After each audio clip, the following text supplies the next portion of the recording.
Hello everyone, Steve here again. So it's been 6 months since my kidney transplant, which took place on February 20th, 2023, and I just returned from my 6-month follow-up at the transplant center.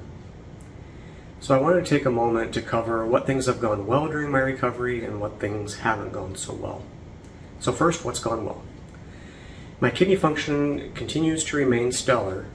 It's doing all the things that it should be doing, except for taking too much magnesium out of my blood.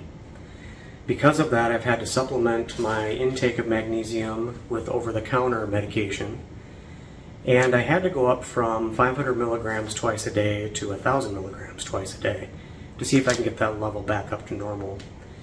It's actually pretty close to being dangerously low, which will mean that I would have to have an infusion of magnesium rather than just taking supplements, but we're hoping that doubling my intake of that will kind of bring that back into line. That's my hope anyway, because I certainly don't want to have to go through infusion sessions. I guess on the bright side, I do work at a hospital, so it wouldn't be too bad to wheel in an infusion cart into my office and just kind of sit around for a few hours. But I'd like to avoid that if I could. So I am really happy about how I'm doing so far. I have not missed a single dose of my medications at all, and I am thankful for the GoodRx medication reminder because that has saved me a few times. You'd be surprised how easy it is to space off your medication doses if you really aren't paying attention to the clock. But I've been pretty close to every 12 hours every single time, so I'm pretty proud of that. I want to keep on top of that so I can keep this kidney healthy for as long as possible. So what hasn't gone so well? Over the past few months, my abdominal muscles have weakened because they haven't gotten the same amount of activity they were used to when I was training my core in the gym. So as a result of that, an existing hernia that I've had for several years got a lot bigger, and that's right here, just below the solar plexus.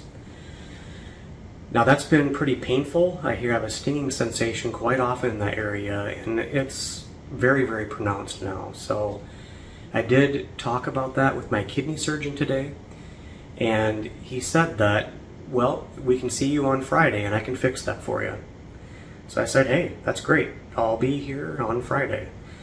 So a little bit of a setback because he is not sure about how big the hernia actually is. He doesn't think it's much bigger than a quarter, but he thinks that he'll be able to stitch it up, but he said there is a possibility when he gets in there and looks at it with the scope that he may have to use a mesh implant to keep that abdominal wall sewn together. So whatever it ends up being, I'm fine with, because I've been kind of self-conscious about having a hernia there for several years, and it's about time that I got it taken care of anyway. It's just that it has gotten bigger, so now is the time. I can't put it off any longer, but that's okay. The other thing that hasn't gone so well is the neuropathy in my feet. So as a result of diabetes, I do have decreased blood flow to my feet, which has led to some nerve damage. And it's a struggle day to day to get through the pins and needles feeling and the numbness and the coldness that my feet experience. It's almost like I'm just stuck in a loop. Every day is pretty much the same. I start out okay, and as my activity level increases with walking around and such, my feet feel worse and worse, and they kind of cycle between the pins and needles feeling, the numbness, and then occasionally they'll feel like my toes are on fire.